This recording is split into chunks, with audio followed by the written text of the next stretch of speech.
le ua matanga talu fo ile whakamala o ele wa ku mat kaimi ngai va ai le media le malo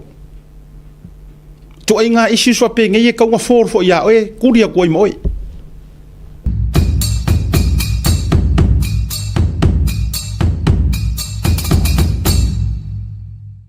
na yese va ai nga winga ese to tono le media sa mo a o mai tau mai mai lalolangi o le va ai nga winga ese ua ta uvale ai ma avatu ese tala ma wala lo tele mo le tato media i Samoa i fafuatu ese mai i issues a oanga ale au fai media po oanga ale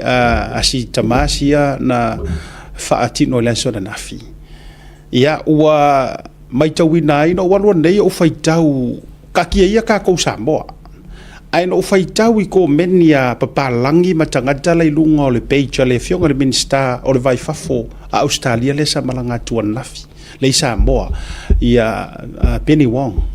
o inala no fai tau wai le hano langa lawa share i lunga ina le mena tupu le hano no i o fai ti yonga tangata mai fafo ia tu ai nganga ai si o tosi sila mai o le tangata le o POC o le tangata tonu a lea lena tupu ai le fale tonu na nafi ma ua tau valea uma tuai ma media o tau sila mua mai ai fōringa o le tangata le uta vatua i lunga maona lava o loo alua tuai tau sila mai la ei umo le media nei tamaitai ma nei alii tau sila hatu e o le au cameraman la tutu mai la ua matua fomo le leo la tau la ei sila ume tangata la tutu lai e o le palangi la le asom le camera tau te vai tu le palangi la tu mai tua la e tu ma le aloa e o ai tangata e le ni Samoa fa alo alongia now e lua issue si o ke fia fa soa kwa ilo fa ngoa kele ele tangata lea mua o te fa ia le tangata lea na te va ia le media le malo te minei pese ta o e fa longo mai o e o te fa ia le mata upula ia po ai lava le te rua to rua o le mau ke pisa aku ma ko pisa aku e fa o ngale ma fau le lei mala e o tatou e o leanga o ko wa o ma ko nga e ma tau te le pisa atu ona o se loto e leanga po se tau mui po se tau fa leanga o le va ainga ngai ko ke representing ai Samoa o le va ainga o male na mo tatou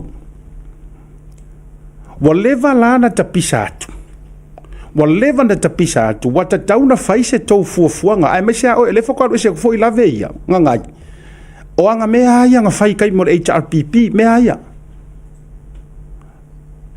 mana tua o tou o le o suir fai ngā malo o le fai ngā malo le wakonge o le fai ngā malo o suinga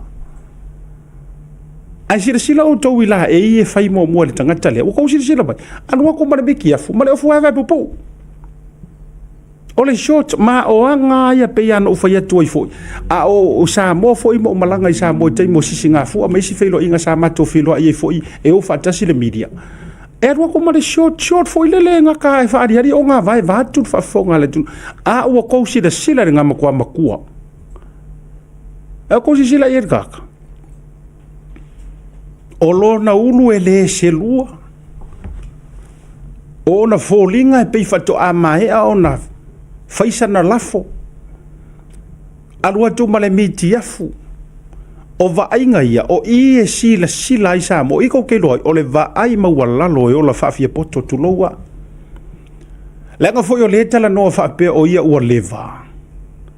o le kuainga mentality kongu ua lea jau te tau mawhai e tineia o le ale tineia ave ese ma Samoa le tuainga mentality lea o ia makua e whailanga Newsline who cares o le mafuanga lea lea na matua a vatu ala ulu i mala utu ua laloa ua kakau wa o nga matua lifi lea o sila ia ila fionga le palemia wa a vatu wa tutonu le mafau lea me mua nga langa sa le kakau nga kalia ia ko inga ofu o ele ke vai le media malo sa le kakau e kalia e ke le popole pe se kanka makua pe se ono se who cares kasi ala ukala sua fe fa le mai ono lava a ele su e fai mai o lava ma e fio fai mai o lava ele ai la ele ma fai nga sa fai ko i a fa fi ka uri ko leo o le skol o benga sa ka fai leo ile amatanga enforce la ko po security nga ai enforce la do tu la fono mena o upo masani ya ilo tato watu e sili le pui ngai lo lea ia wala le o makanga le o matanga talu fo ile fa kamala o ele we ku mat kai mi ngai va ai le media malo to inga issue so pe ngai ka wa fo ya o ku dia ko mo e tu lo le ngai le sia nga ka ku wa vango ai e yai time e yai moment e avatu e fa tanga ile tua e ke shine mai ai i lo la kari kongunga o kai mi kongunga le nga testai o pesca o e kamare le lo botia o i sa testai o e po ile ke ru fair nga ruenga pe ke fa maongi wai la ngai mafainga o kale nga mo ai o kale le muri o ka ko ke soifua ma feola le o langa ngai soifuanga e allow le me le mistake ai koe kalia fo ia ka ko le me ka o le fa mangalo pe fa pe o se me nga e fai le malo o ngolo ko muri vadea o le lana a leu le vanole ne e te tauna o se come back mo e ka kauga makua e va ai ko ma e sila lele o le sia mea faingata o le ua faiva e se lo pepe o le ale winga o le whamatalanga o kou sila e le nga a faifa ua kou ku fangua i lumor kako pale mia ua le malu le fionga le pale mia ia o kou ai se yo kou kau whakamari i fo i o le ua whaiva e sero pepe o le ua fio aku le mingi ska o le vai fafo Australia o le fisiri e whikoe ngai Australia ma Samoa kunou kako o i meor ka mau a inga ma mor whai kaua whai ma kulanga o le e pale whea ngai a tala noi me ta ua malo yes a kako o i ka mau a inga ma kulanga whapenga e le whea ngai se manguao ma se pau kunou o le winga leo te tau whai atu. O lo tau wa ai mama, wa a vero kou loko leanga maro kou whiika i le fionga de pare mia, onga ora kau mamori mai o le loko ki ngā ora kou koi inga o kuila epa. Ua o tau o atu wai ma soli tu. Ma tau le ma fau ko kongu. A o lale whaafia ngai senga ula. Ya wewa i o fōringa i kia lua kumoe. Whailoa mai i lau pupula, whailoa mai lo la whailoa mai le o kia wha le o lo ulu. E whailoa mai iau me whai. Tu lo wā le ngangana i toe mai. A whai na elo ari tangata, e whai na elo fo ima mea lo e whai lumo o tangata. Kuno. E se vai ei. O le mea mua na i lau tilo no wha ia, i langa saka kaunga sili le puipuia i lor konga whikia. Au kou vai ai ngongo fo o male au laiki ala we cha pipi o male le ngak vai a makai le ko inga lea so o ko i mala kiki la le o mai le mike o le kau kala nga ia e fesiri nga ia a o pe yo ia le o mike so o ko i mala fa finge la le lesi tanga talna tulo ia o ko geila o le melen to o to fai na tau atu e whaaleanga, na tau planninga le leile mea lea ai whaapae le reka e kuloua whaapae lea. Ia o le ala sa tau mea na maua mai ai. O le fesili le ngā, o le a sau mea ngā maua mai ai pio si oa. Kere ka ua sofa mkailinga ranga kau valea iri ka ko nguu i sa kaua. O le a sau mea ngā maua mai lau mea lea. Ia. O le ave leo i fafo. E pala le maa ai le pala le kala. O kau vale ai la kuila e pali melenga e sau whapa. O kau vale ai le poa da le iungi e Samoa. Na ua matua ta o maua la loina ma kau vale ai lau New Zealand. E al tala na. Na uafe mai la ia lea. Leanga o le alofanga lea le tau te whao ngai na ma le observer. O tau umaia. Tau te whao ngā ina le tātou anava masani whamai o le sao lo tonga o le tustala. O le angava lea male mangulau ki lea. Le ko ke whe alo whai ke lea. Ma avea ma o tau alo whanga e tali poponi ai lo tau ola le mawhauwhau. E fia ke le observer i le mea lea. Le wan waku ai maoi. Mana tua mai fo i tātou le au tusitala tulo I tulo wa fa malulu ya ila tau o lo tau tatare mo le ala e tau mawhai uphold ma si itia ma fa mausali tu langa ma malu le tusitala e iai kako sa olokonga ai e iai le va kapuia e le mawhai nga sosopo leanga o mea I o freedom o le press o mea na fa vai atu ia tunu I fafo so nga o le palangi a lai mawhai o nga ia o la inga fa le tua o ia le apa lainga o le mea lea a o Samoa so le e makau mea uma I le va whea loa ima le wha alo e oe la na lai no whai atu na wha alia le mawhau or ko inga lea I o nga la o e iei lo tari tonunga a nga ka o fiere ri le va ia le media ale malo ma ta o fiere tauna entai to tonu ma fa kanga ko e le hei fo se mea ka ko ki popole hei fo ia mea alanga fo ilanga fo o lango fo ile ri le HRPP fo lai ma kwa fia wa o la ko kama ia le wa fa sawa ko to te sila fia o to le tu stala a wona ngalo le upo le tu o le lango mate tasi na te whaaleanga ina le suahau umanongi atoa. Wa whaaleanga umar ngā koi inga. La kou suahau umanga ia a kongu ngā yengi whesiri siri aku ngā kāua malongo le lei maka ule leia. Sa o tauta pena atu. Ai peitai. Ua matua le ai a tose me ua whaia. Karuro kou whaakanga mua letu ai ngā tangata. E aluatu se I whailo na vai. Malona le mafau tu lo lava. Eleai, when it comes to the fresh pole freedom of expression at tatou, pole press freedom. E lau alunga le fa alo ma le va fer lo. Awangi ngalo le mera nga. Ioe. Le ai ele se va fer lo ima se fa alo le kau karasa o li poki se mesa o le ai. O le vafe aloa I male ava fata a umanga e fesili ko o le ava ngoa se ikali mai le fionga I le mingiska ngā lainga e aruaku mangei mau ngasu ke aruaku maoi a whai e le wha maliaina wha adali le lei se ia uma le lei mai le ngā kongua breaking news le usau o live atu le tatou porkalame le ua kuri fa le ku mau le nei tanga to piosioa suspended from future government's press conferences mai la tanto ye o ko sila sa mo ofu ko ngu fo ya le ngar o fia mele fa tan nongala mo to sila tu mi kia fu mar short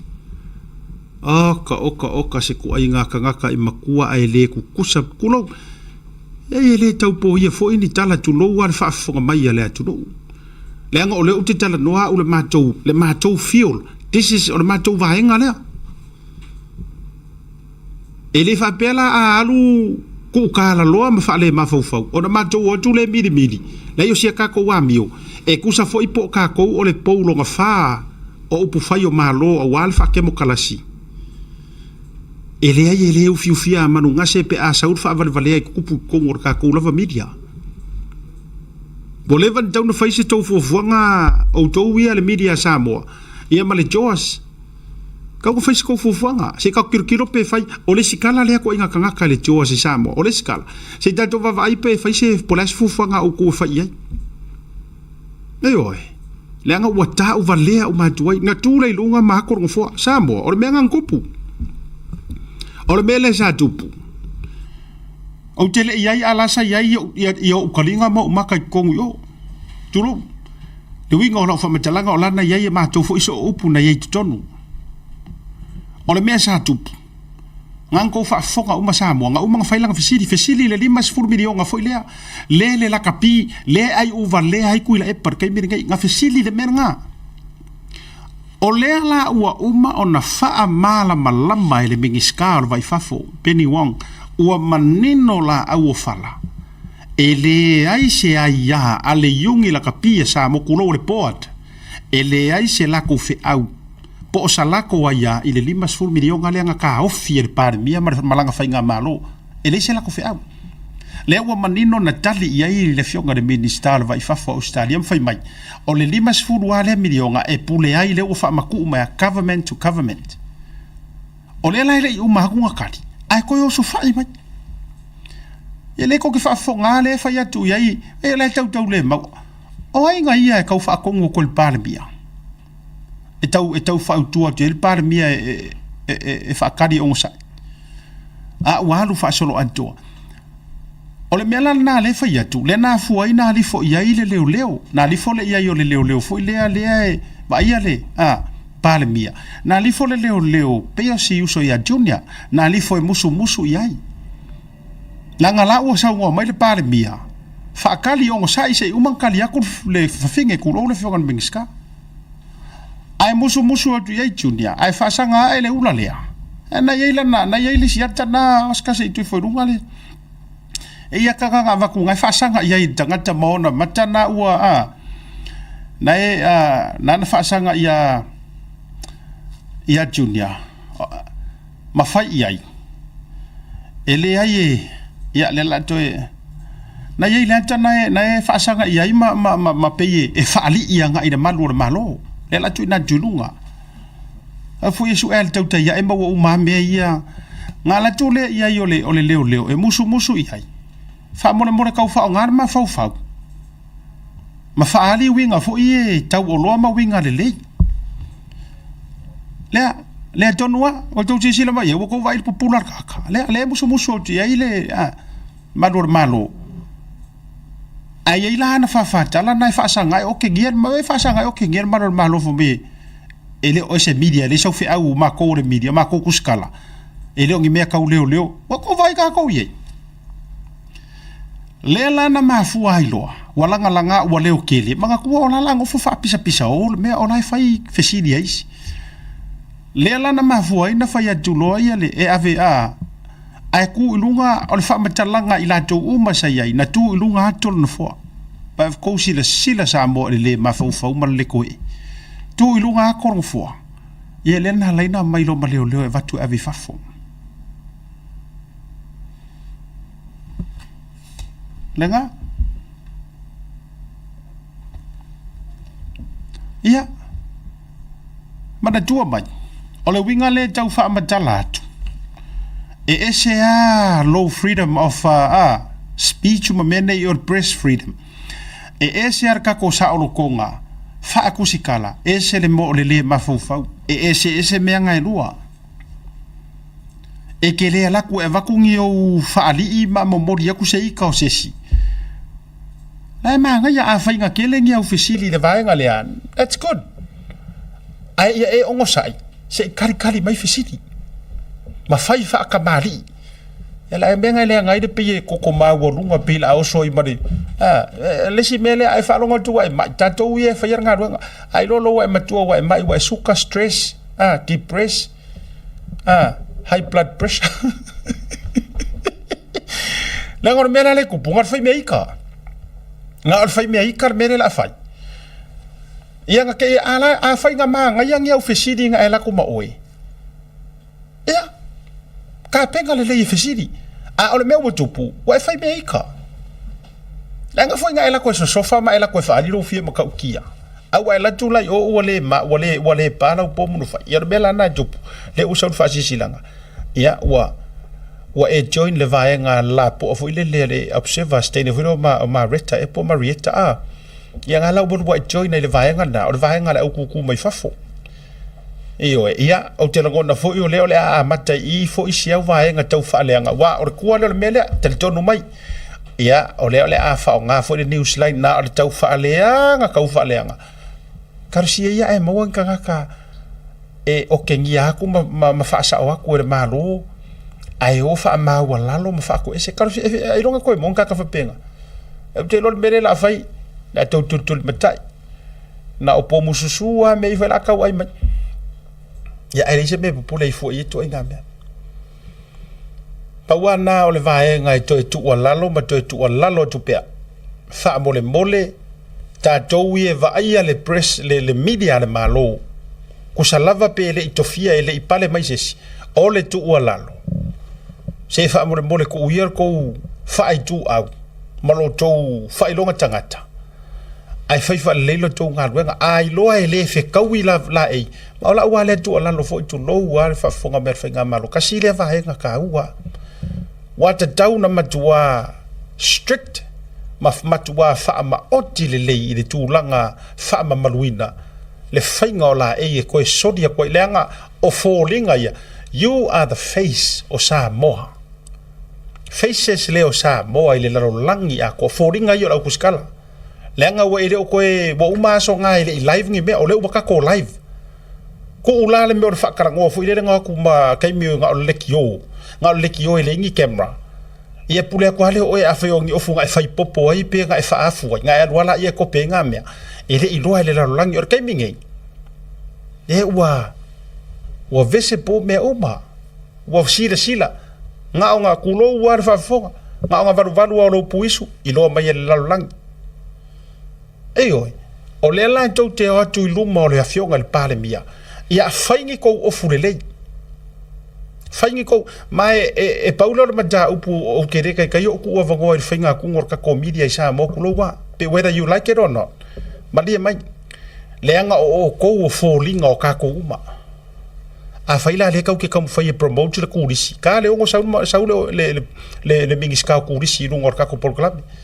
a faila o le kau ke ko promote Samoa the heart of the Polynesian beautiful island of Upolu and Savai a wonderful fallinga ya le kau ke fai le kau ke promoting o ai le kurisi a fiarua ku Samoa Ero ko inga power kala kurisi awo o ai nga uku me ya fa io e promote ko sa mo ai vai mai kurisi fallinga ya ma o la media ma kanga ka ya fa pe mai awo ia de ai la ka fiola o ku inga ko me ya la fa ngai va i nga uku me ya la ka ko nge fa sa mo vai ta to ye ai a sila mai e fai ole au le e ki fai ya ko beautiful respect I like it. I like it.